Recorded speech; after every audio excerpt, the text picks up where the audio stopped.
అమ్మ ఇక్కడుందా? అవును, ఇది నా ఫ్రెండ్ ఇల్లు. ఇప్పుడున్న పరిస్థితుల్లో మా ఇంట్లో మీ ఇంట్లో ఉండటం సేఫ్ కాదని ఇక్కడ ఉంచాను. రా.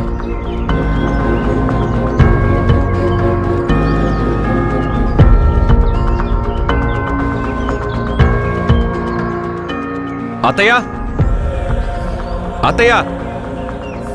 అమ్మా, అమ్మా.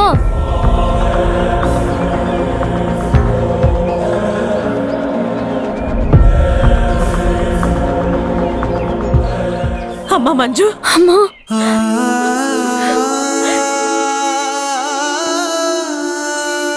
ఏంటమ్మా, నువ్వు ఇంటి దగ్గర ఉన్నావేమోనని ఇంటికి వెళ్ళాను. తాళం వేసింది. ఆ త్రిపుర పెట్టిన చిట్టీల డబ్బులు ఇస్తావా లేదా అంటూ జనం నా మీదకి గొడవకొచ్చారమ్మా. వాళ్లకు ఎంత నచ్చ చెప్పినా నా మాట వినిపించుకోవడం లేదు వాళ్ళు.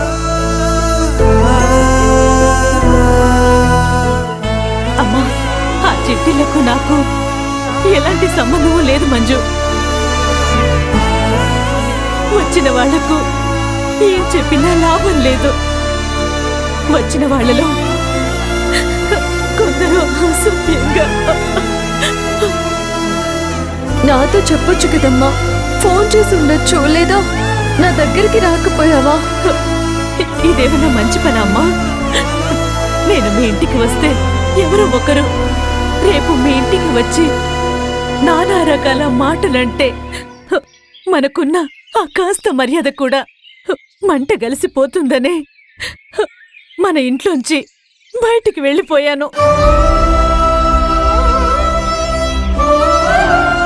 దేవుడు ఏం కనికరించాడో ఏమో, అల్లుడు గారు ఎదురుపడి విషయం తెలుసుకొని నన్ను ఇక్కడికి తీసుకొచ్చి ఉంచారు.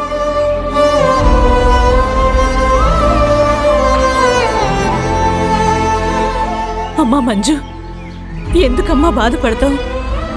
నేను ఏ తప్పు చేయలేదు. మంజు, మీ అమ్మకు ఈ చిట్టి డబ్బులకు ఎలాంటి సంబంధం లేదు. ఫీల్ అవ్వద్దు.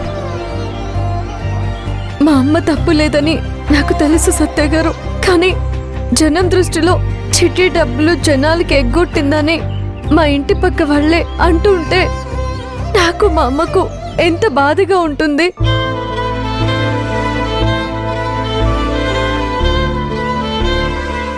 ఎటు పారిపోయిందో?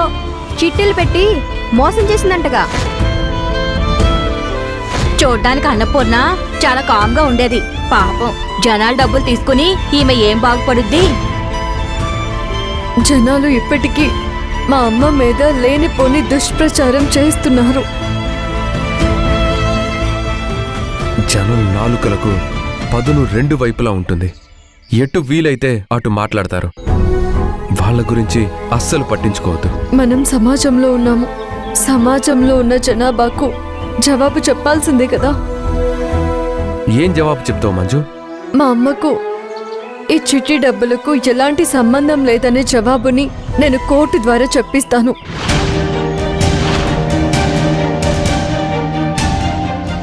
అదెలా సాధ్యం మంజు? నీ ప్లేస్లో నేనుండి మా అమ్మను అరెస్ట్ చేయాల్సి వచ్చినా అరెస్ట్ చేస్తాను.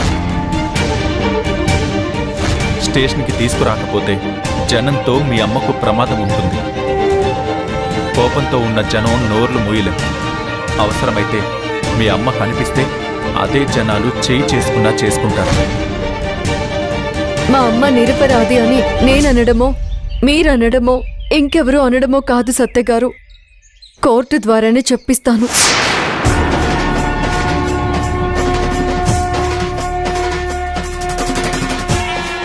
అదే మీ అమ్మ కోర్టుకి ఎందుకు వెళ్తుంది మంజు?